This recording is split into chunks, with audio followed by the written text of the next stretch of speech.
Buenos días para todos. Por favor, los asistentes a este webinar me confirman, pueden escribirme directamente a mí como moderadora si me están escuchando. Vamos a dar pronto inicio al webinar. En la actualidad tenemos 39 personas conectadas de asistentes.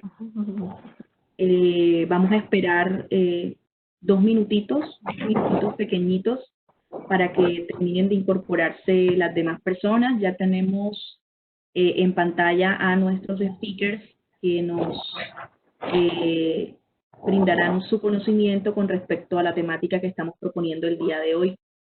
Entonces, esperamos unos 2 minutitos y empezamos en breve.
Bueno, buenos días para todos los que se están conectando a esta hora. Tenemos un total de 50 asistentes en estos momentos y pues con eso vamos a dar inicio a nuestro webinar UTV.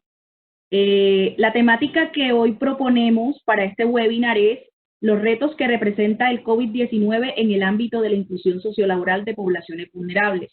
Este webinar está organizado por la Escuela de Negocios y además con dos socios que en este caso son la Universidad Politécnica de Guanajuato y la Universidad Veracruzana de México.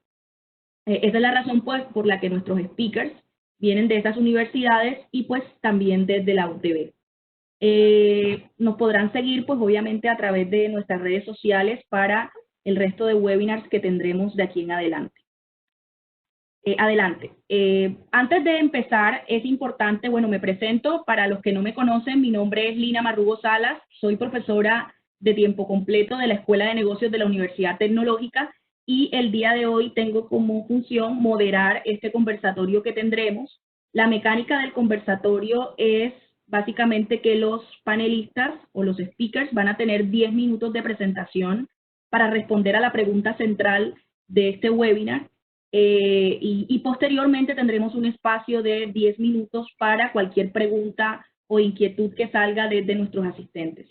Recordarles que ustedes pueden escribir sus preguntas al chat e interactuar durante ese tiempo con cualquier comentario que tengan con respecto a esta presentación. Sin más, entonces damos inicio a este webinar contextualizando un poco del por qué estamos hoy aquí. La razón por la cual hoy estamos aquí es básicamente porque nuestra escuela de negocios desde hace varios años está trabajando una iniciativa que se llama Incluye Más. Incluye Más es una iniciativa que básicamente propende por concienciar a la comunidad universitaria, concienciar a la sociedad sobre ciertos grupos vulnerables que merecen cierta atención y pues nosotros pues desde la Escuela de Negocios, desde los negocios, desde el emprendimiento, desde la inclusión sociolaboral estamos buscando propender por esa inclusión. Entonces, esa es la razón por la cual estamos hoy aquí y seguido a eso, en la actualidad estamos conformados a través de un consorcio. Ese consorcio latinoamericano busca construir capacidades específicas en temas de negocios inclusivos y pues este consorcio latinoamericano lo hemos intentado trabajar desde el año pasado con varias universidades de Chile, México y Colombia. Entonces, esa es prácticamente la razón por la que estamos aquí. Adelante.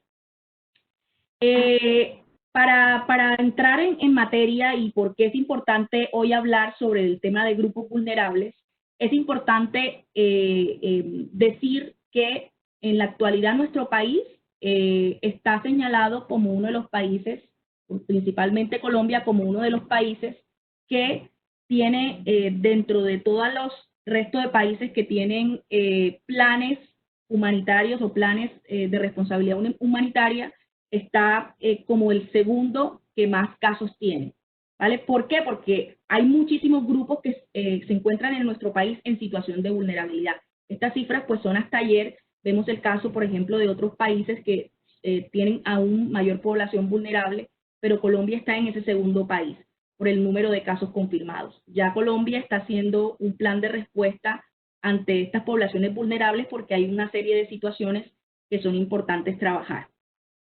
Adelante, por favor. En este caso, las consecuencias principales que han tenido este tipo de países y a nivel general es que muchos de estos grupos han perdido sus fuentes de ingreso. Hay de una u otra manera un riesgo de desabastecimiento por las medidas de aislamiento y fenómenos de acaparamiento, lo cual trae consigo el tema de hambre y garantizar la seguridad alimentaria. Muchos de estos grupos han perdido sus cosechas y productos.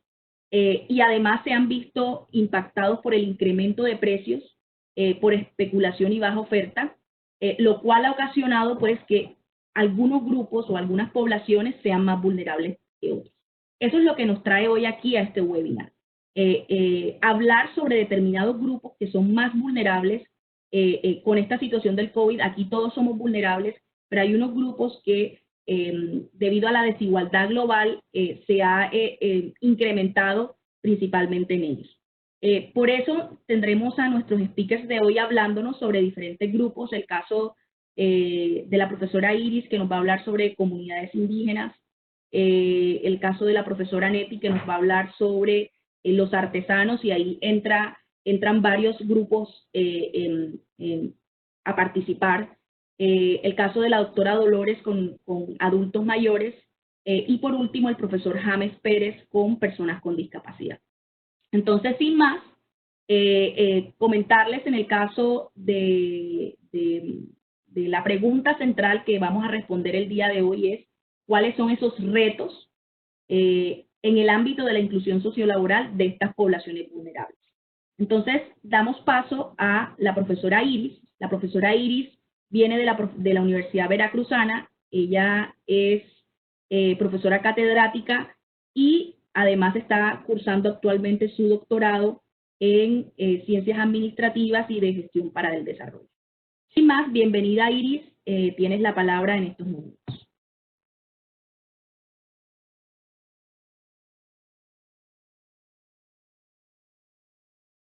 Iris, tienes que activar porfa el micrófono que no lo tienes activado. Listo, ¿ya me escuchan ahora sí? Listo. Ok, bueno, espero que todos estén muy bien y estén en casa cuidándose. Agradezco a Lina por haberme invitado y a la Universidad Tecnológica de Bolívar por darme la oportunidad de participar en este webinar. Pero bueno, como tenemos muy poco tiempo y estamos medidos, voy a empezar. A mí me tocó platicar un poquito sobre los retos que se enfrentan con esta pandemia y hablar de un grupo minoritario importantísimo en nuestro país, que son los pueblos indígenas. Bueno, ¿por qué es importantísimo? En México existen un aproximado de 15.7 millones de habitantes considerados como indígenas. ¿Cómo es que sabemos que son indígenas o consideramos que son indígenas? Porque viven en una región geográfica que se considera que es indígena, porque hablan algún dialecto o algún idioma indígena, o porque ellos mismos pueden considerarse indígenas. Esas son las tres formas en cómo nosotros en México medimos a la población indígena o sabemos que es indígena, ¿no? Es tan importante esta población porque estos 15.7 millones son aproximadamente el 10% de la población total en México, y México ocupa el 8º lugar en el mundo de países con más población indígena, ¿no? Si pueden ver el mapita, casi todos nuestros estados en nuestro país tiene representación indígena con algunos de los grupos. Estamos hablando de que hay más de 62 pueblos diferentes y más de 85 dialectos y lenguas. Entonces, nosotros tenemos una población muy amplia, muy grande de población indígena, pero también es una población en su mayoría pobre.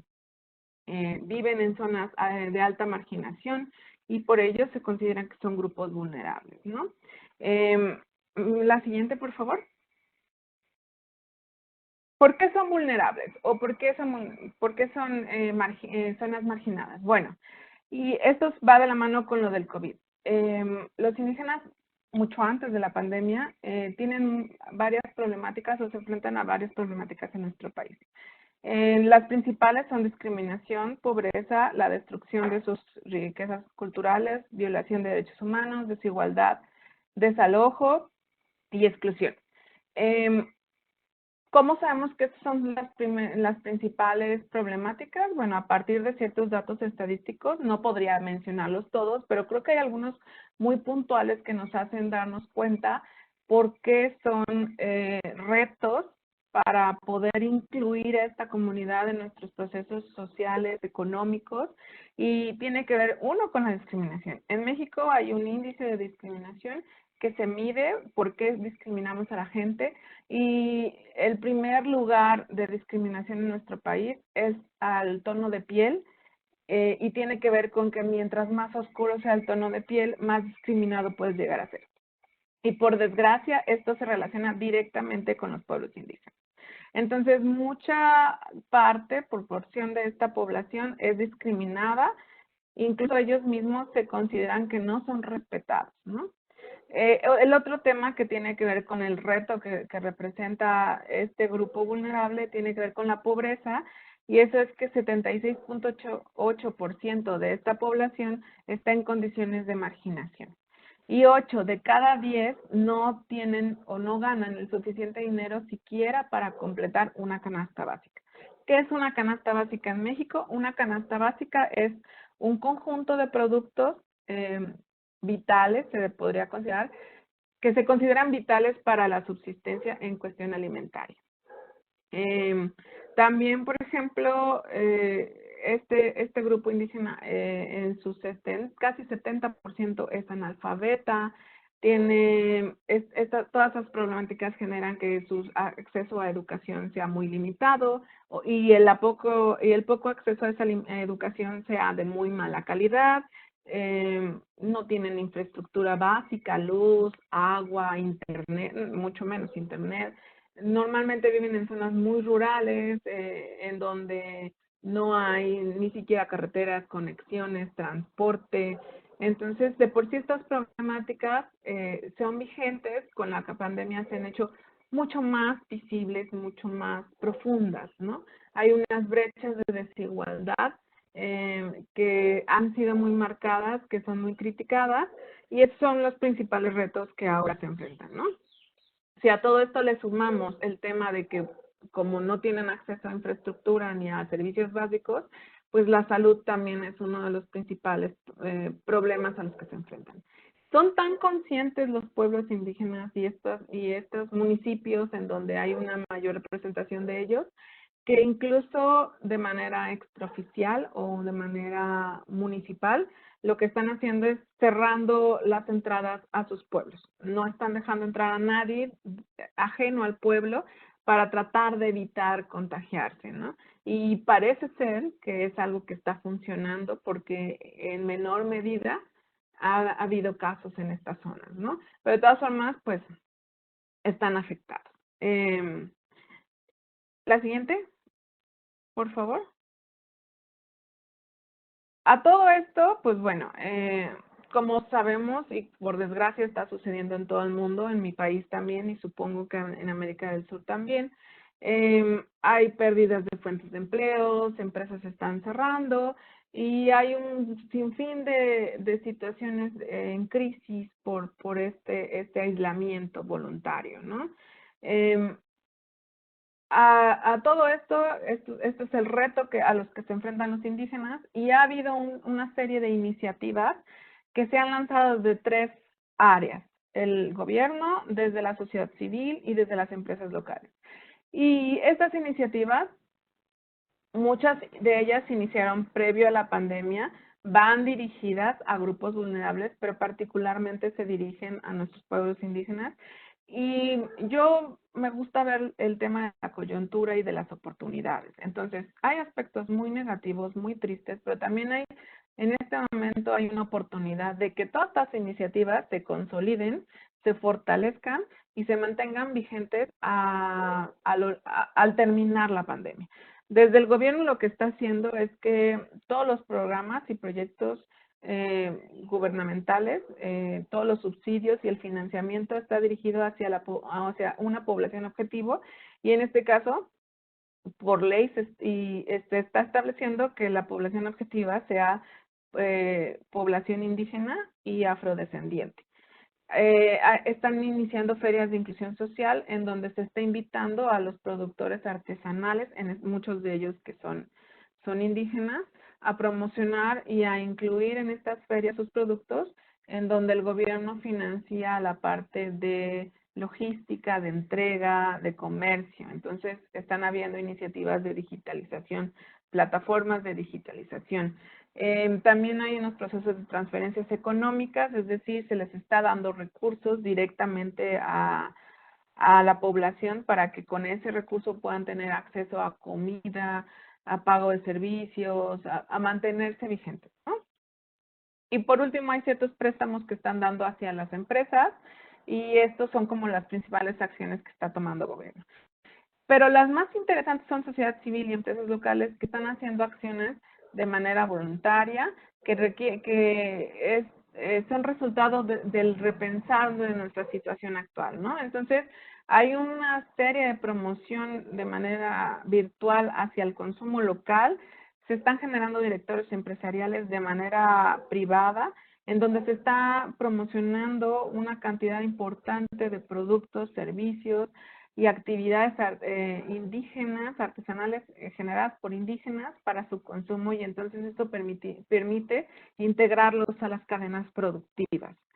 También hay muchos apoyos de organizaciones y asociaciones civiles que están generando estos procesos de no solo proveerlos de comida o de ayuda inmediata, sino de visualizar oportunidades de cómo integrarlos o eslabonarlos a las cadenas de valor.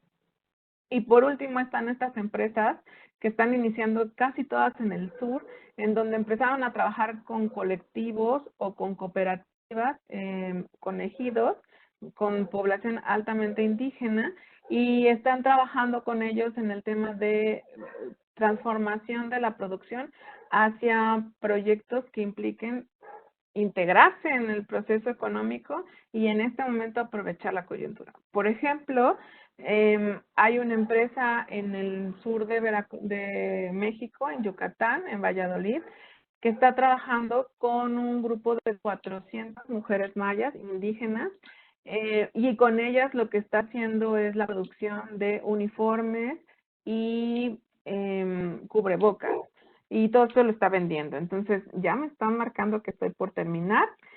Básicamente esos son los retos en México. Estas son algunas de las acciones que se están haciendo y esperemos que todas ellas tengan la oportunidad de consolidarse y mantenerse vigentes después de la pandemia, que es lo más importante. Espero que haya ayudado en algo y eso sería todo conmigo. Gracias. Muchísimas gracias, Iris, por toda esta contextualización de cómo están llevando a cabo en México la inclusión sociolaboral de los grupos indígenas en la región. Me parece súper interesante algunas iniciativas que nosotros podemos replicar desde nuestro país. En ese sentido, muchísimas gracias. De nada. Continuamos. Iris, porfa, te mantienes ahí pendiente para el tema de preguntas que nos hagan a través del chat. Ustedes pueden directamente preguntarme a mí o preguntarle a Iris cuestiones que quieran de pronto profundizar con respecto a la presentación de ella. Entonces, sin más, vamos a continuar con nuestra segunda speaker. Ella es de la casa, nuestra directora de programa de administración, Neti Huertas Cardoso. Como ustedes ya lo saben, Neti es doctora en temas de turismo, empresa y derecho. Neti nos va a hablar sobre cómo están llevando el tema de los artesanos y las artesanas, el tema del COVID. Sin más, bienvenida, Neti, y adelante con tu presentación. Gracias, Lina. Buenos días para todas las personas que están vinculadas.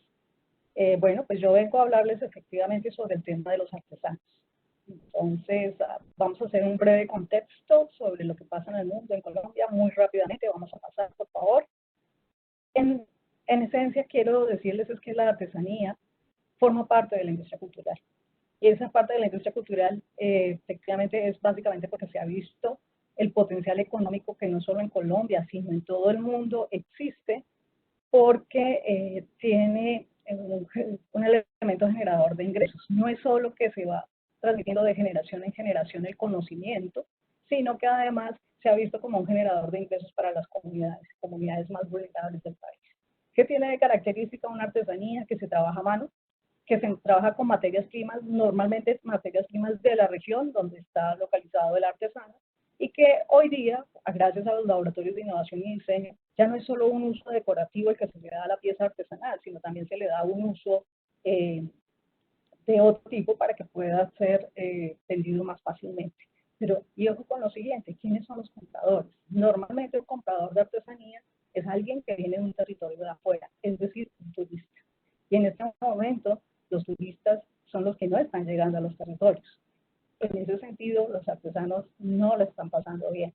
Sigamos, por favor. Si miramos a nivel mundial, las cifras son interesantes. Más que el valor, porque realmente todavía es un sector que no se mueve tanto, pero en los últimos años, de acuerdo con las cifras del UNTAC, se han venido creciendo esas cifras. Entonces, por ejemplo, en los datos del 2002 al 2015, dice que ha habido un crecimiento de casi el 5%. En ese crecimiento, ¿quiénes son los países que más han vendido y exportado? Los países de Asia y los países de Europa. Siguiente. Y en el caso de Latinoamérica, principalmente México, Salvador y Brasil. Ahora sí, vámonos a lo que es Colombia. Entonces, ahí quiero contarles que en Colombia el sector artesanal es apoyado por Artesanías de Colombia. Artesanías de Colombia hizo, o ha hecho más bien, 3 censos para determinar cuál es esa población que tiene de artesanos. Entonces, en el 1998 se hizo el primer censo económico del sector artesanal, en el cual se llegó a concluir que casi 60.000 personas en Colombia se dedicaban a la realización de artesanías. Y aquí están los principales departamentos donde se encuentran los artesanos. Entonces, en ese momento, en el año 98, se definió que el 14% de los artesanos estaban ubicados en Nariño. Y los otros departamentos que ustedes observan en la diapositiva, ¿qué se puede encontrar? Que curiosamente a nivel nacional, normalmente la industria se ha localizado en 5 grandes departamentos o en 5 capitales del país, Pero en el caso de la artesanía, si ustedes observan, son las capitales más, o los departamentos más alejados de la capital. Siguiente, por favor. Luego se hizo otro censo en el año 2007, donde se dijo, no, ya no son 60.000 artesanos, sino son 350.000. De esos 350.000, el 60% de ellos son artesanas, o sea, mujeres. La mayoría localizados en zona rural. Y lo que se determinó es que hay un gran porcentaje de economía informal, prácticamente todos. Si ustedes observan en el mapa, entonces se encuentra que los artesanos están localizados a lo largo y ancho del país. Estos datos que les voy a presentar ya son referenciados al año 2017. Se hizo, entre el 2014 y 2017 se hizo el nuevo censo y se llegó a encontrar que existe un alto relacionamiento entre lo que es la artesanía y la etnia indígena, que principalmente se da en los sectores rurales también, ya se encuentra, y que parte del problema de realizar los censos y de las cifras que no están concordando, porque antes eran 60, 350.000 en 2007 y ahora se dice que son 1.200.000 artesanos sin que se haya concluido todo el censo a nivel nacional. Se encuentra además que están localizados en las zonas rurales. Es una actividad esencialmente rural, aunque sí hay efectivamente artesanía en las ciudades, pero el valor es muy pequeño. Sigamos, por favor.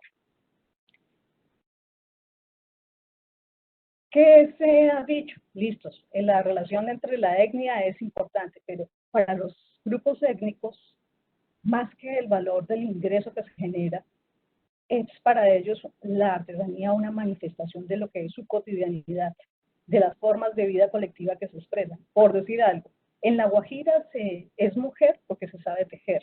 De hecho, cuando se hace el encerramiento, entonces en ese proceso, una de las habilidades que las chicas llegan a tener está relacionada con el tema de el saber tejer.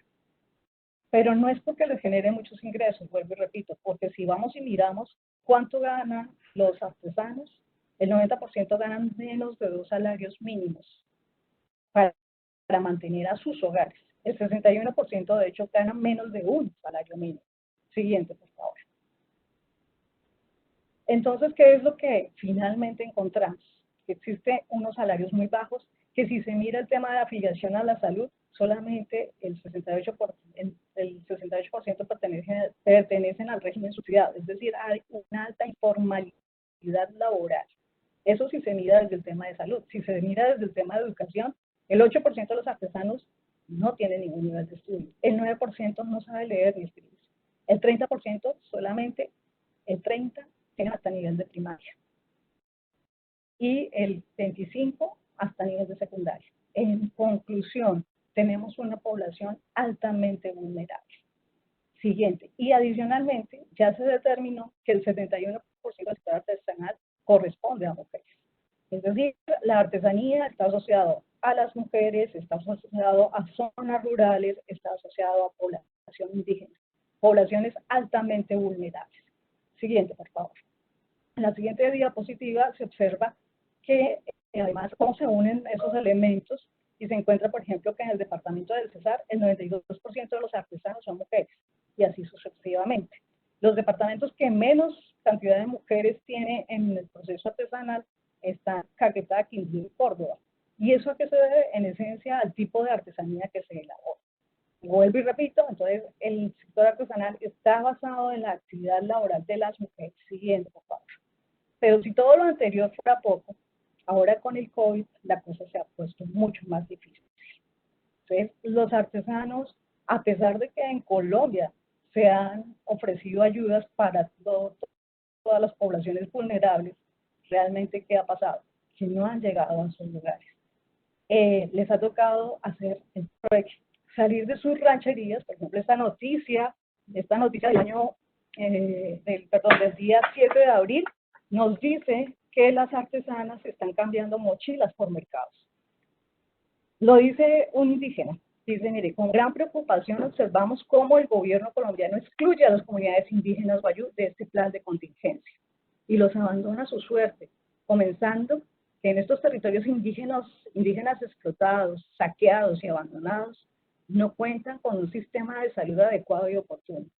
No tienen un sistema de abastecimiento de agua potable que les permita cumplir los protocolos establecidos para la no propagación de esta pandemia. Observamos que están siendo abandonados, desafortunadamente.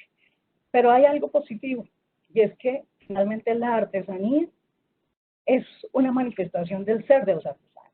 Es decir, los artesanos crean valor a través de la artesanía. Para ellos, el realizar su artesanía es una actividad que los relaja, los llena de espíritu, pues. Es como transforman lo ordinario, el barro, la tela, el hilo, en algo extraordinario, en un objeto de valor que lo representa a ellos y a su cultura.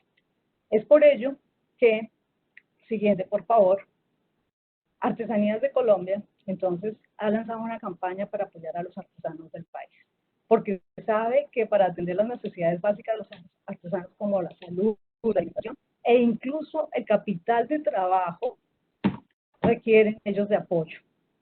Así que en este momento lo que les diría yo es que el reto, además de colaborar con los artesanos, el reto es para nosotros como colombianos. Siguiente, por favor, porque pues los invito a ver, pues no ahorita, sino en otros momentos, cómo los artesanos nos están pidiendo ayuda a través de Artesanías de Colombia, que lanzó la campaña Estamos Contigo, Artesanos.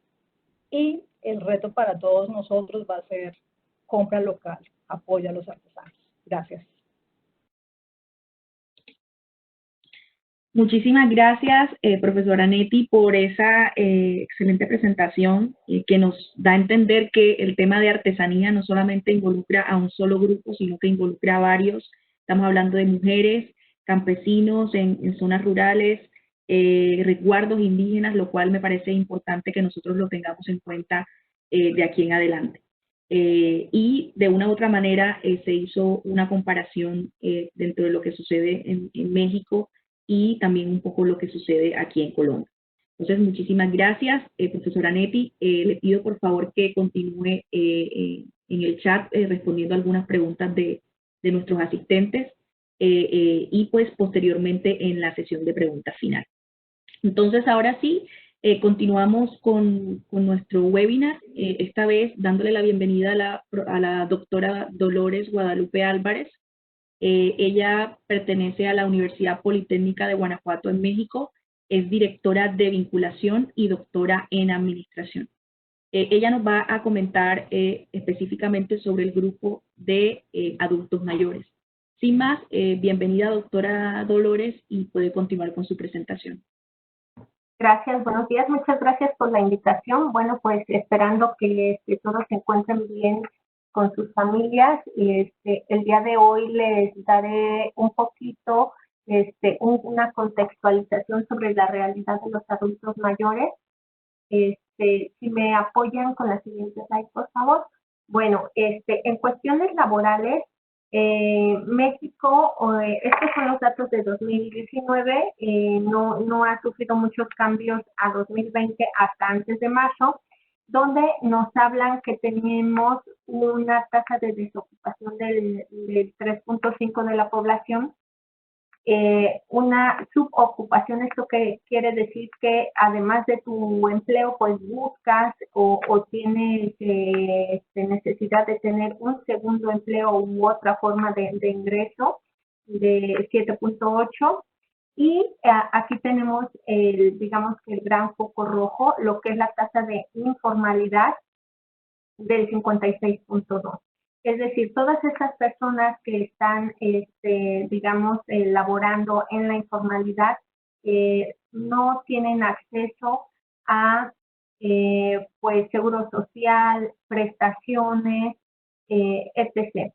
Y también tenemos una tasa de ocupación en el sector informal, es decir, en empresas que no tienen, no están dadas de alta, que no los sí tienen un empleo, pero no los registran al Instituto Mexicano del Seguro Social.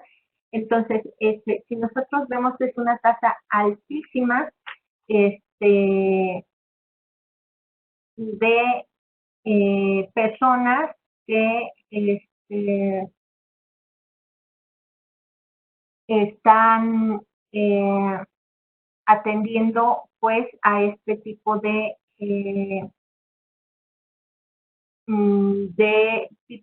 informalidad. Entonces, hablamos ahora de a qué se dedican, esto que es el sector empleo. Entonces, nosotros nos damos cuenta que la gran mayoría se dedica al sector terciario, es decir, al comercio, ventas, comercio, muy pocos al sector industrial, solamente el 25%, y únicamente el 12% en cuestiones de agricultura. Si me apoyan con la siguiente slide.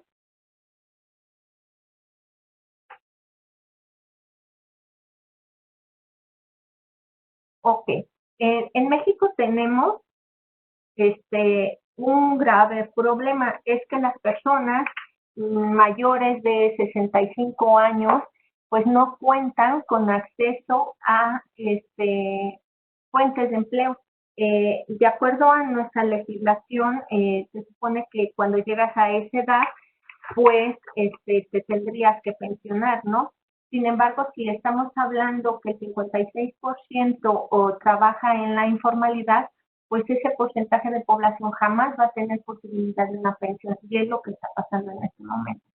128.933.000 son las personas que cumplen con este rango de edad. Sin embargo, si me apoyan con la siguiente slide, solamente 3.8 millones están pensionados al año. Es decir, de 128 a 3.8, pues hay bastante diferencia. Y todas estas personas son las que están teniendo problemas con generar un ingreso en este momento de la pandemia. Tenemos un grave problema ahí. ¿Qué es lo que sucede? Que no tienen acceso a hospitales, no tienen acceso a apoyo a la compra de una vivienda, por lo tanto prácticamente la gran mayoría está arrendando, y al no tener acceso a poder vender sus productos o al poder laborar, pues quedan totalmente en indefensión, sin ingresos para los alimentos. Y si nos regresamos al slide, por favor, en la anterior, esto también nos genera, no, una más, por adelante, una más, ahí. Tengo este muñequito corriendo porque los adultos mayores en este momento no están siendo competitivos. Es decir, si yo dijera, ok, ya no quiero estar en el sector informal, quiero buscar un empleo, pues nadie se nos daría. Primero por la edad, porque el 80% de las fuentes de empleo en México tienen un rango de edad de máximo 35 años. Entonces, todos los que tienen fuera de esa edad ni siquiera son candidatos. Aunque existe una ley que dice que eso está prohibido, sabemos que hasta las propias ofertas de empleo de gobierno ponen límites de edad. Entonces, no podrían encontrar un empleo. Si me apoyan con la siguiente, por favor. Gracias.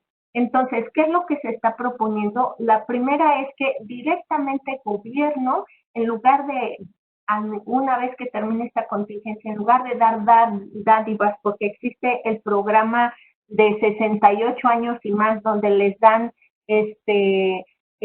dinero, que les dé empleo. La gente a veces requiere un ingreso. Se puede aplicar un programa que fue muy positivo aquí en Guanajuato en el 95, donde el propio gobierno contrataba a la persona que quisiera para dar mantenimiento a zonas turísticas, específicamente de Guanajuato. Guanajuato quedó muy bonito, y la gente tuvo empleo. Entonces, en lugar de darles una despensa y puras dádivas que no sirven para nada, mejor que los contraten, que les den empleo, que les den acceso a seguridad social, y aunque sea temporalmente, pero la gente lo que necesita es un empleo. Después, que pudieran apoyar a todos los empresarios con préstamos a fondo perdido. Ahorita se están haciendo propuestas de préstamos con una tasa muy baja, pero yo creo que considerando el tipo de personas que estamos hablando de 65 años o más, o a fondo perdido sería lo correcto. Atención médica y medicamentos gratuitos. Se tenía anteriormente también un programa de seguros donde tú los contratabas. Sin embargo, toda esta gente no tiene capital como para hacer esos pagos, no tiene dinero para ir a un médico privado, que es carísimo en México, y el Seguro Social no tiene tampoco capacidad para apoyar. Entonces, necesitan médicos, necesitan medicinas y apoyos con despensas básicas. El dinero se puede gastar en cosas que no serían prioritarias. Entonces, si se da en especie y se da específicamente empleo, yo creo que esto pudiera funcionar. Y bueno, esa es la propuesta que tengo por mi parte. No sé si tuvieran alguna pregunta. Hasta aquí mi intervención, doctora Lina. Muchas gracias. Muchísimas gracias, doctora Guadalupe, por su presentación y por darnos una visión de cómo el caso de los adultos mayores, que generalmente los tomamos por desapercibido, realmente entran como población vulnerable y sobre todo ahora más en la pandemia, donde ellos son más vulnerables de muerte y de sufrir de esta enfermedad, ¿no? Entonces, muchísimas gracias. Y con ello, pues, doctora, le invito a continuar conectada en el chat para responder a las preguntas de nuestros asistentes. Sin más, damos paso a nuestro último speaker, que es de la casa, el profesor James Pérez Morón, es profesor de tiempo completo, profesor de planta de la Escuela de Negocios, y nos va a hablar sobre otro grupo bastante interesante, que es las personas con discapacidad. Sin más, profesor James, dé inicio, por favor, a su presentación.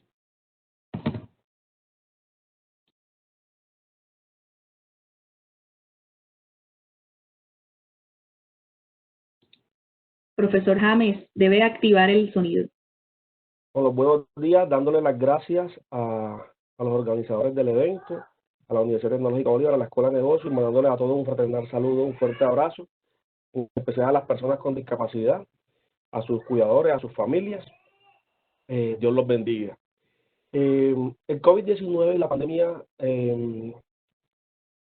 yo trato de mirarle siempre el lado positivo a las cosas. Tienen unas cosas bastante complicadas, pero cuando nosotros entramos a mirar en particular el grupo de las personas con discapacidad, que se conoce como el grupo de los invisibles dentro de los invisibles, si bien es cierto que todos los demás grupos poblacionales en riesgo son vulnerables, a este se le conoce como el más vulnerable de todos de alguna manera. Solo para que se hagan una idea, en el mundo existe 1 billón de personas con discapacidad. En Latinoamérica hay 85 millones de personas. En Colombia, según el DANE, en el último censo eran 3 millones. De esos, ahí en el cuadrito al lado se pueden dar cuenta de cuántos están en edad de trabajar, de cuántos están realmente trabajando y cuándo es lo que realmente devenga. De hecho, de una puede empezar con uno de los grandes retos que tenemos, no solamente para la inclusión social y laboral y educativa, y es el hecho de que nos quitemos de la mente ese estigma de que las personas con discapacidad o no pueden trabajar, o no pueden estudiar, o no pueden casarse.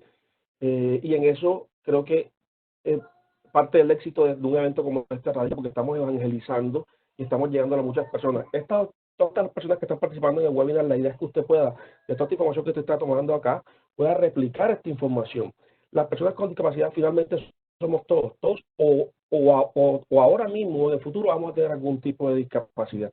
Y hay un enfoque, que era el enfoque que inicialmente se manejaba con la discapacidad, que era el enfoque asistencialista, en donde se consideraba la discapacidad como un castigo divino, algo completamente errado. Todos aquellos que creemos en un Dios todopoderoso sabemos que no hay un Dios castigador. Entonces, la idea es que tú pienses que hoy o mañana tú o algún familiar va a tener alguna discapacidad, y la idea es que tú puedas sensibilizarte ante este tipo de situaciones. Y ojo, hay muchas veces que las barreras se las ponemos nosotros mismos. Existen muchas barreras en el mundo. Existen las barreras arquitectónicas, por ejemplo, para las personas con discapacidad. Existen las barreras físicas, esas como tal, que de pronto son hasta las más fáciles de solucionar si se quiere. Pero las actitudinales y las sociales son las más complicadas porque nosotros todavía consideramos y pensamos que mi hijo, que no, estamos en un parque, que mi hijo no juega con una persona con discapacidad. Estoy en la iglesia, cuando me dé la paz con la mano, que no me la dé porque se me va a transmitir. Entonces, ese tipo de barreras son las que tenemos que ir rompiendo y uno de los grandes retos que tenemos para esta población de personas con discapacidad. En Cartagena, Daddy estima que son 16.000 personas con discapacidad, de los diferentes tipos de discapacidad, debo mencionar. Ojo, estos números todos perfectamente pueden estar muy por debajo de la realidad. Entre otras cosas porque por la misma herramienta y también porque hay unas personas que sencillamente no se reconocen como personas con discapacidad. Esta prevalencia de la discapacidad aumenta en otros grupos vulnerables, casi que permea los adultos mayores, la población indígena, toda esta población que está en riesgo de pobreza, y lo que mencionaba de los estigmas básicamente que debemos empezar a combatir. Ojo, la actual solución que tenemos para la pandemia a nivel mundial, ¿cuál es? El distanciamiento social, evitar superficies, recomendaciones bastante obvias, pero que representan un reto enorme para las personas con discapacidad. Hay unas personas con discapacidad, unas personas que tienen movilidad reducida, que su movilidad reducida no pueden lavarse las manos constantemente o acceder al lavamanos de manera frecuente. Hay personas que necesitan estar tocando las superficies para estar conociendo el entorno y desenvolverse. Todas estas personas por ello están en alto riesgo de contagio y además de ello tienen una gran imposibilidad para seguir las indicaciones que se le dan desde el orden internacional, nacional, local al respecto. Siguiente, por favor. Algunas medidas de prevención importantes, barreras que tenemos en frente a las personas con discapacidad, las dividí en tres: las medidas de prevención, las medidas de minimización y las medidas de atención y cuidado de la salud. En esas medidas de prevención, bueno, la información preventiva de salud pública es escasa. Las recomendaciones de higiene, movilidad, de dependencia del contacto físico o con el medio ambiente, o las dificultades para mantener el distanciamiento social están ahí latentes. Entonces muchas veces puede ser o porque estas personas con discapacidad están en instituciones psiquiátricas o están privadas de la libertad y en condiciones de pobreza y hacinamiento. Es una gran barrera que tenemos ahí ante las medidas de prevención. Ante las medidas de minimización o de control de riesgo, tema de cuarentena, tema de toques de queda, tema de programas restrictivos, las personas con discapacidad también ven restringida muchas veces su posibilidad de, o eso les pone esa barrera a un grupo que es un grupo de mucho más alto riesgo en esta emergencia sanitaria. Se le está restringiendo el tema de la alimentación, del lavado, del saneamiento, de las comunicaciones, y eso lo lleva eventualmente a un abandono, un aislamiento, incluso a ser víctimas de abuso y de violencia. Entonces, las personas con discapacidad, pues, para las personas con discapacidad, personal de apoyo y asistencia es clave. La tercera barrera, que son las medidas de atención y cuidado en salud. Si una persona con COVID-19 se contagia, van a enfrentar barreras adicionales que una persona regular, básicamente por sus dificultades de comunicación, de desplazamiento y de movilidad. Es más probable que corran riesgos por su misma condición de discapacidad, se correlacione o aumenten sus posibilidades de pronto de complicación y que los casos se agraven. A eso súmele que las personas con discapacidad ya están enfrentando en todo el mundo discriminación y negligencia por parte del personal de atención médica. Yo recibía con asombro, y esto es bastante impactante, y por eso me gustan mucho algunas de las campañas que hay y los que hacemos parte de esta comunidad. Óyeme, a un médico cuando se presenta la disyuntiva, veamos los casos de Estados Unidos, de Italia, España, hay que ponerle un ventilador a una persona con discapacidad o a una persona regular, le van a dar la prioridad a la otra persona, desafortunadamente. Ojo, no estoy diciendo que eso es correcto, estoy diciendo lo que la realidad se está viendo. Consideran la discapacidad como una variable para no priorizar la atención de salud en estos contextos de escasez. Entonces, esa violación ese acto es una violación del derecho a la salud y a la vida, y es un acto de discriminación grave por causa de discapacidad. A tener en cuenta ahí también. Siguiente, por favor. El normograma es amplio. Yo solo recopilé aquí 4 de esas normas que están trabajando fuertemente el tema de COVID, o que dentro de su marco, de su cuerpo normativo, dentro de su cuerpo, reconoce tema de pandemia y tema de de vulneración del derecho de la salud principalmente. Como dije, solo escogí estas 4, pero el nomograma es supremamente amplio. Yo creo que Colombia ha dado un paso supremamente importante y ha avanzado en el tema de generación, se ha armonizado y alineado con la normatividad internacional para que el tema no es de normas, que finalmente puede quedarse en literatura, no literatura, sí, pero en letra muerta. Hay un llamado y parte del otro reto que voy mencionando enseguida es que hay que seguir haciendo incidencia. Nosotros tenemos victorias en las que hemos avanzado muchísimo, tenemos muchas victorias y unos terrenos bastante avanzados, ganados. No podemos quedarnos quietos y que tenemos que trabajarlos unidos. Tenemos que seguir haciendo incidencia entre las personas con discapacidad, sus familias, sus cuidadores, la sociedad civil en general, las organizaciones, porque es que entre todos somos quienes podemos y tenemos que estar dando las luchas. Muchas veces la gente a veces dice, me negaron la cita o me vulneraron un derecho y no dan las luchas. Pues hay que darlas. Los consultorios jurídicos están ahí prestos. Yo celebro también que las escuelas de negocio estén cada vez más incorporando esa visión de inclusividad dentro de su perspectiva, porque es que mientras todos demos la lucha, vamos a poder seguir adelante. Este jurídico es recordarle que existe y que nos podemos apoyar para aplicarlo entre todos. Siguiente, por favor. Algunas recomendaciones puntuales para el tema de la información y la comunicación. Entonces, la primera es, si se dan cuenta, arriba hay un gran tema, ¿no? Un lema, hasta que la inclusión y la accesibilidad se hagan costumbre. El día que nosotros dejemos de estar hablando de emprendimiento incluyente, negocios incluyentes, salud incluyente, de este tipo de webinars, hay que seguir haciéndolo, pero hay que seguir haciéndolo hasta que en algún momento se acostumbre y sea normal y esté permeado normalmente dentro de la sociedad. Entonces, algunas recomendaciones, señores, en este tema de pandemia para las personas con discapacidad, la difusión de la información debe ser en formatos accesibles al mismo tiempo y por todos los canales. Eso implica que la comunicación audible debe estar en lengua de señas y con subtítulos.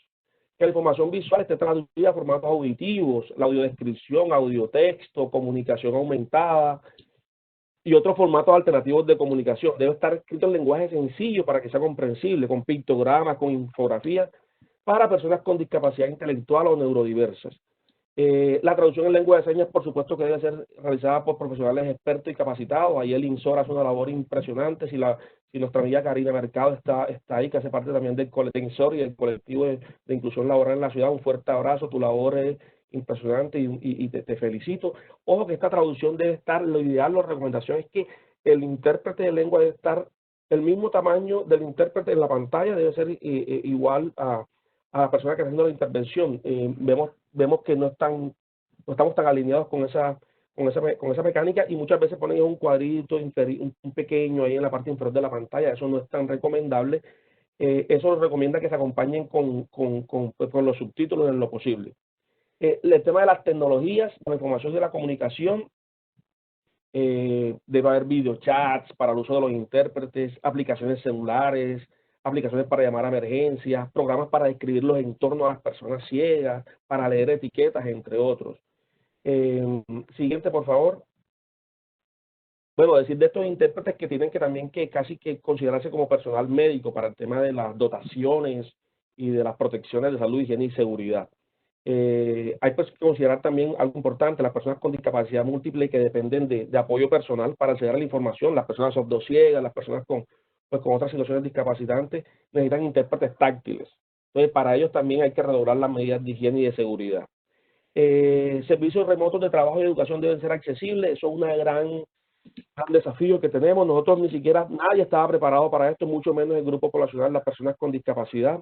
No aplica, es un gran reto para las instituciones de educación de cualquier nivel, asegurarse de que tengan acceso y de que cualquiera sea la plataforma que esté utilizando, las personas con discapacidad puedan acceder a la clase, puedan entenderla, puedan comprenderla, y desde el trabajo todavía mucho más. Se estima que a partir y esto aplica también para los otros grupos poblacionales, a partir de la cuarentena, casi que se va a implementar que para las personas con discapacidad el horario flexible, el trabajo desde casa va a ser mucho más recurrente. Hay que hacerlo. Los horarios de atención especiales en tiendas, lo vimos en la ciudad también. Eso no es gratuito, eso no es porque queremos, eso también pienso en los parqueaderos, que la gente a veces critica y discute o llegan a un sitio y quieren a la fuerza meterse en el parqueadero. Señores, es sencillamente que este grupo poblacional tiene unas consideraciones muy particulares, ya hemos dicho, porque es una población que está más expuesta y vulnerable al contagio y no puede ir en el Transcaribe a hora pico a hacer el mercado con todos los demás. Entonces hay que tener unos horarios diferenciales y atención. Y la última, que genera un poco a veces de discusión y de debate, que es que los programas de apoyo deben ser de manera interseccional. Y eso básicamente lo que está diciendo es que a veces los apoyos que se le están dando, ayer en estos días hablamos con el doctor Jairo Klopatowski en la Consejería Presidencial para las Personas con Discapacidad, y él coincide con esto. No todo puede ser recursos. Vuelvo y repito, esto es bastante debatible, pero las personas con discapacidad muchas veces y su entorno se quedan en una fase asistencialista, deben recursos, deben ingresos, y sí hay que dárselos, pero muchas veces este tema interseccional básicamente lo que dice es que no solamente es dinero, porque te podemos dar dinero, pero tú no puedes desplazarte a comprar tus cosas. Entonces, que haga una combinación, un balance entre suministrar alimentos, suministrarle medicamentos, atención domiciliaria y el dinero, pero que no todo puede ser el dinero. Siguiente, por favor. Algunas políticas ahí con el tema de la mitigación y Profesor James, ¿sí? Disculpe, para que porfa vaya cerrando ya con los retos porque se le acabó el tiempo. Listo, entonces básicamente de estas políticas de muchas gracias, de estas políticas de migración ya de alguna manera las tocamos, el tema de las cuarentenas, de las restricciones, de establecer políticas de comunicación, el tema de confinamiento, cómo genera ansiedad y estrés para todos, la atención psicosocial y terapéutica es clave para este grupo poblacional. Y incluir también la perspectiva de género, es importante mencionarla cuando estemos diseñando estas políticas públicas para el grupo poblacional. Páseme enseguida, si quieres, entonces a la de los retos, por favor, que es la última. Bueno, de las estrategias, hay que tener estadísticas también desagregadas para poder tomar decisiones a futuro. Siguiente, esto ahora quería contarle un poco del panorama en el servicio de empleo y entidades públicas. Estamos lejos de llegar a unos niveles decentes de inclusión sociolaboral, pero me quedo con los retos, porque casi que resumen lo anterior. No al asistencialismo, no podemos estar pensando en que deben todo y démelo porque yo, por favor. No, tenemos que dar unas luchas que tenemos que darlas entre todos, porque entre todos somos los que vamos a sacar este tema adelante. Que no es fácil, que hay victorias que hemos logrado, pero que una sola persona no es la que va a lograr cambios de pronto sustanciales. Aquí la invitación es a que todos, por favor, el COVID nos recordó que todos somos vulnerables. De hecho, las cifras te muestran es contagiados, fallecidos, en recuperación, pero no te lo desagrega, porque es que todos estamos expuestos a una situación como esta. Y que el COVID nos recuerde que finalmente todos somos iguales. El tema de la inclusión laboral, y me voy con la inclusión educativa, para que nosotros podamos llegar a ellos, para que una persona pueda trabajar, debe formarse. Llamado a las empresas, llamado a la educación para que diseñen protocolos, mecanismos y que puedan sus entornos ser accesibles para todas las personas, incluidas las personas con discapacidad. Y me voy mucho más atrás aún. Ustedes que están ahí sentados viendo este webinar, ahora que salgas al parque cuando puedas, ahora que salgas al centro comercial, a la tienda, las personas con discapacidad no te va a contagiar, no te va a hacer un mal. Tienes que quitarte ese estigma, que si tu hijo va a jugar con un niño con discapacidad, eso no le va a pasar absolutamente nada. Entonces, a veces un poco esa barrera actitudinal de la que hablábamos. Y esa es la última, de hecho esa es la más grande. Que se lleven en su corazón que el derribo de barreras actitudinales es lo primero y lo más grande que ustedes pueden hacer hoy día por este grupo poblacional. Muchas gracias por su tiempo, un fuerte abrazo y quedo atento a las preguntas. Muchísimas gracias, profesor James, por su intervención. Realmente ha sido bastante interesante la pasión con la que nos demuestra el tema de lo importante que es la inclusión de las personas con discapacidad. Y creo que acá nos llevamos un buen mensaje con respecto a eso, con esa fuerza con la que la demostró. Entonces, en ese sentido, felicitarlo. Entonces, comentarles un poco que el chat se ha estado moviendo. Han hecho varias preguntas que cada uno de nuestros speakers ha ido respondiendo, ¿vale? Entonces, tienen todavía la posibilidad de hacer muchísimas más preguntas a través del chat con respecto a las presentaciones de nuestros 4 speakers. En este sentido, para dar finalización al chat, a este webinar, quiero que cada uno de los speakers se tome un minuto, ¿vale? En el mismo orden que hicieron la presentación, para darnos un mensaje final a todos los que estamos aquí presentes con respecto al tema de inclusión, ¿vale? Entonces, un minutito, una intervención de cuál es el principal mensaje que queremos transmitir a todas estas personas asistentes a este webinar y que nos vamos a llevar todos para casa. En este sentido, doy la palabra a la profesora Iris para que inicie, posteriormente a la profesora Neti, seguido la doctora Dolores y por último el profesor James. Un minuto muy breve, de cuál es ese mensaje final que nos vamos a llevar con este webinar. Hola, creo que el mensaje más importante es esta idea de visibilizar a todos los que conformamos a nuestras sociedades, a nuestra ciudadanía, entender y ser empáticos alrededor de la idea de que no todos tenemos las mismas oportunidades y que a pesar de no tenerlas, nosotros podemos generar cambios a partir de esta perspectiva, ¿no? De generar una nueva visión alrededor de lo importante que es no solo visibilizarlo, sino generar esfuerzos para cambiar situaciones, ¿no? Para ayudar. En México es muy chistoso porque existen muchos grupos vulnerables y siempre nos acordamos de ellos cuando hay una catástrofe, como los terremotos que hemos vivido o algunas catástrofes relacionadas con climáticas, ¿no? Pero, y en este caso con COVID también lo estamos haciendo, pero habría que hacer un esfuerzo para tratar de generarlas de manera constante. Y por ahí había unas preguntas sobre los artesanos en México, rapidísimo, sobre ellos. Las estrategias son la digitalización, lo que están haciendo son ferias de inclusión social, digitalización de productos, del comercio desde lo digital, y desde ahí están tratando de impulsar las artesanías mexicanas. Entonces, espero que esto ayude.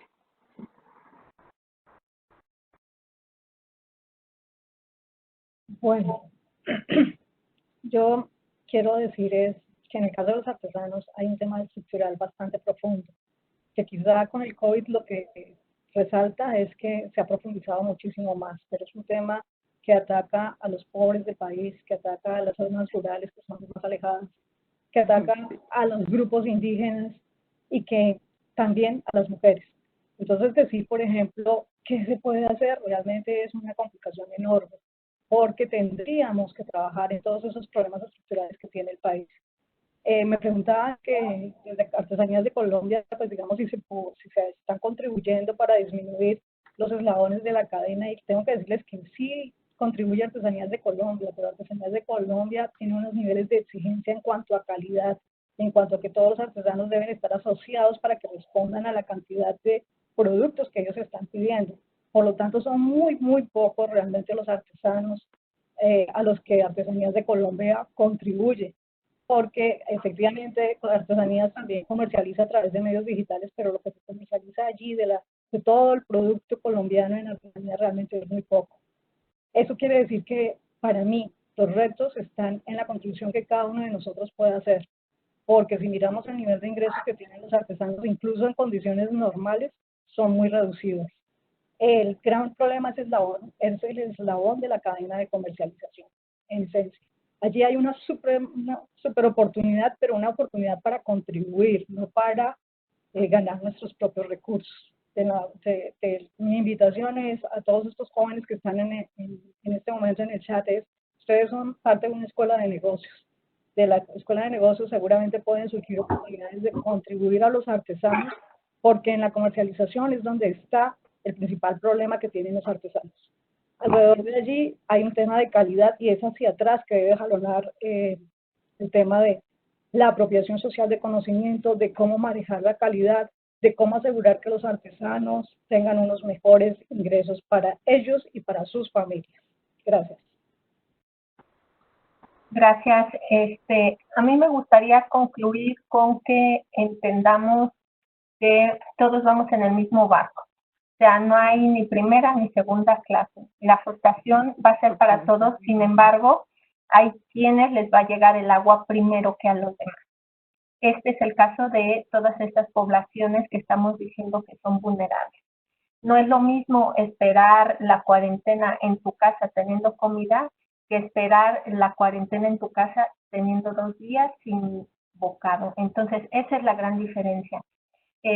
Invitar a todo aquel que conozca o que sepa de gente que tiene esta condición vulnerable, que el día de hoy divida el plato de frijoles y que se lo ofrezca a alguien más. Es lo único que podemos hacer, esperando que el gobierno asuma su responsabilidad y que empiece a establecer estrategias que realmente lleguen a las personas que lo necesitan, a las personas que no tienen medio para subsistir, las personas que no están en las zonas urbanas, que nadie ve, que están a kilómetros y que tenemos que buscar formas alternas para atenderlas.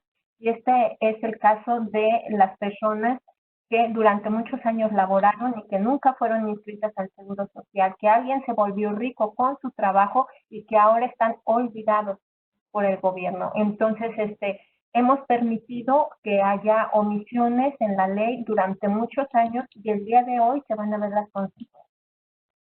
Mi invitación a que la propia sociedad genere presiones por redes sociales para que los programas que emitan los gobiernos atiendan a estas poblaciones, que los cuestionen y no nada más que nos dediquemos a subir memes chistos.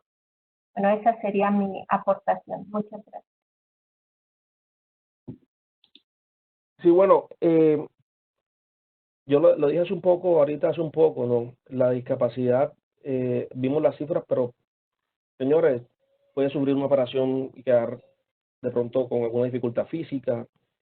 Tuviste un accidente en una mototaxi, producto de la edad, se te van a olvidar las cosas o cognitivamente, intelectualmente puedes tener alguna dificultad. La discapacidad es de todos, la discapacidad somos todos. Creo que antes de empezar a dar las peleas a nivel legal y a nivel de Comisión Interamericana de Derechos, porque tendremos que darla cuando toque, es tú como persona entender que no es un castigo divino, que no es la sociedad la que le pone las barreras a las personas, en particular de las personas con discapacidad. Es así como el nuevo modelo y enfoque social lo considera. Entonces, que tú como persona individual, tú entiendas que es la sociedad la que pone esas barreras y que tú, en principio, solo con la actitudinal, que tú entiendas que tienes que darle apertura y tener la suficiente empatía, lo decía la compañera Iris, con todos los demás personas que, incluyendo las personas con discapacidad, en ese momento, cuando te pongas los zapatos de ellos, tú podrás entender que es una persona igual que todos nosotros. Yo en la UTB me encuentro las personas con discapacidad porque aquí me preguntaba, personas con discapacidad, hay muchos ejemplos en Cartagena, en Colombia hay varios, que estamos lejos de pronto de impactarlos a todos, pero que son dignos de mostrar. Como usted se lo encuentra en la cafetería, pues hable normalmente, no va a pasar absolutamente nada. Cuando te lo encuentres en la biblioteca, a todos los que tenemos estudiantes con discapacidad, que es importante porque son personas que se han graduado, personas que están en igualdad de condiciones que los demás estudiantes. Entonces un poco es apelar a la barrera actitudinal, a la social, que es la más fuerte, entiendan que no es un castigo, entiendan que nos toca a todos. Y otra cosa para cerrar es que algunas de las preguntas que me hacían, de hecho esa de las personas con, no la voy a decir porque hay algún ejemplo digno de recalar de inclusión a personas con discapacidad, incluso con el manejo del lenguaje inclusivo. No se dice personas discapacitadas, se dice personas con discapacidad. Si se han dado cuenta, he sido reiterativo en ese tema, pero eso pasa. Y ese lenguaje inclusivo, porque parte de ahí empieza a romper la barrera, debe ser aplicado no solamente con profesionales de la escuela de negocios. Yo veo con preocupación también que los decretos que están saliendo y algunos funcionarios mandatarios todavía se refieren como los discapacitados, los enfermos, los tullidos, desde el mismo lenguaje están mandando un mensaje completamente errado. Entonces eso también hay que modificarlo. Los mismos periodistas, cuando se refieren a discapacitados, personas con discapacidad, porque la persona está antes que todo. Entonces, ojo con el lenguaje inclusivo y ojo con la barrera actitudinal y que entendamos que esto es de todo y para todos. Muchísimas gracias a nuestros speakers. Les agradezco muchísimo por aceptar la invitación de la Universidad Tecnológica para vincularse. Espero que este no solamente sea el inicio de un conjunto de webinars, sino que ustedes podamos vincular y hablar sobre otras temáticas que pudiesen ser relacionadas. Y gracias por acompañarnos en esta hora con estos asistentes que siguen conectados, 72 asistentes siguen conectados escuchándonos. Se nos acabó el tiempo. Quiero darles las gracias en particular a los que se conectaron y a nuestros speakers por tomarse el tiempo, invitarlos a seguir trabajando por el tema de la inclusión. Como ya les dije, Esto es una iniciativa que está por lo menos desde nuestra Escuela de Negocios y muy seguramente desde otras facultades e incluso en otras universidades a seguirle apostando al tema de la inclusión de poblaciones sin ninguna clase de discriminación por ningún factor. Invitarlos además a los próximos webinars que tendremos la próxima semana y las que vienen más arriba desde la Escuela de Negocios. Sin más, muchísimas gracias a todos por su participación. Nos quedaremos aquí los speakers para cualquier inquietud que tengan alguno de los asistentes a través del chat. Muchísimas gracias.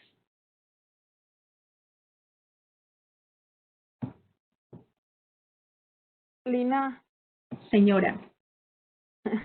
Yo contesté algunas cosas por el chat, no sé si me leyeron o no, pero estaba pensando que